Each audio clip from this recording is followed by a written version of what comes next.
Bonjour à vous tous, avec qui je partage ce livre de psycho-énergétique chinoise. Et c'est le moment donc où vous allez pouvoir retrouver les conseils de santé concernant une dizaine de maladies les plus courantes de notre société. Ces maladies sont classées selon leur importance, mais aussi avec une connotation d'énergétique chinoise tout à fait particulière qui est fort intéressante, qu'on appelle les phases d'enfoncement de la maladie.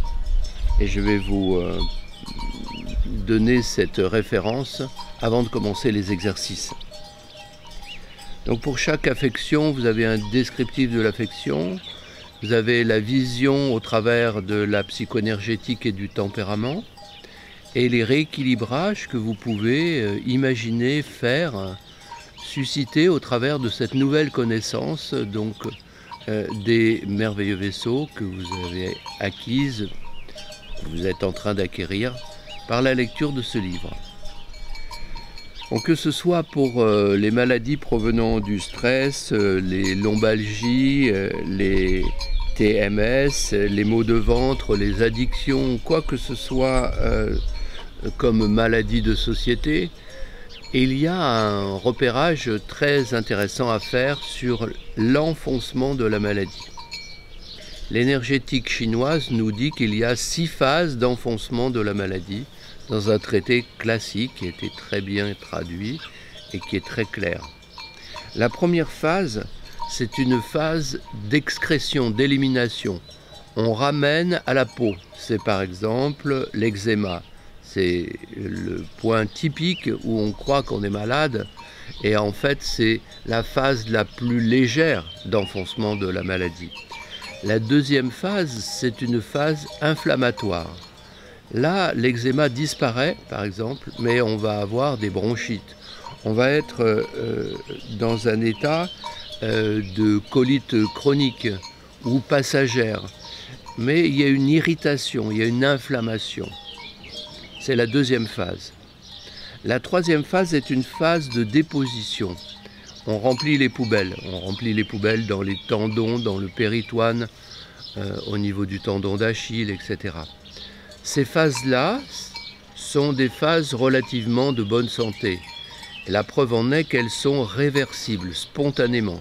C'est-à-dire que si on arrête de charger le terrain, si on fait un jeûne, si on arrête de boire de l'alcool, si on se repose simplement, eh bien cet enfoncement va disparaître.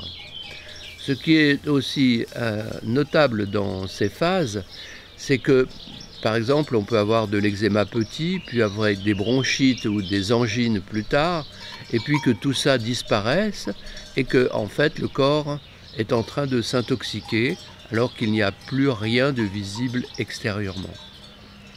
Si c'est le cas, eh bien on va arriver à la phase 4, qui est une phase de réelle atteinte d'imprégnation.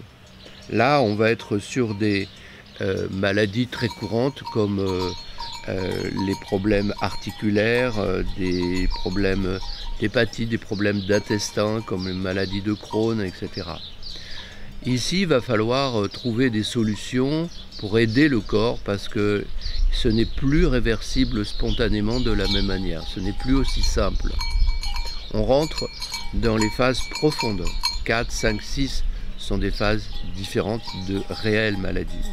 La phase 5, c'est une phase dite dégénérative où on a des maladies donc neurodégénératives comme la sclérose en plaques ou le Parkinson ou Alzheimer, etc. Et puis ensuite, on a la phase 6 qui est une phase de néoformation qui est en principe donc la dernière phase dans l'enfoncement des maladies. Et là, ces phases sont accentuées par toutes les épreuves ou tous les abus que nous traversons dans notre vie. Les textes anciens du Ling Shu nous disent que toutes les phases d'enfoncement, la maladie en général, eh bien, ont leur origine dans le chêne, dans l'esprit. Quand on parle de psychosomatique, dans la vision occidentale, c'est tout à fait ça, mais avec une case supplémentaire qui rajoute l'esprit. L'esprit, le psychologique, le corps. Comme si la partie psychologique était une interface entre l'esprit et le corps. Voilà ce préambule terminé. On va passer maintenant aux exercices pratiques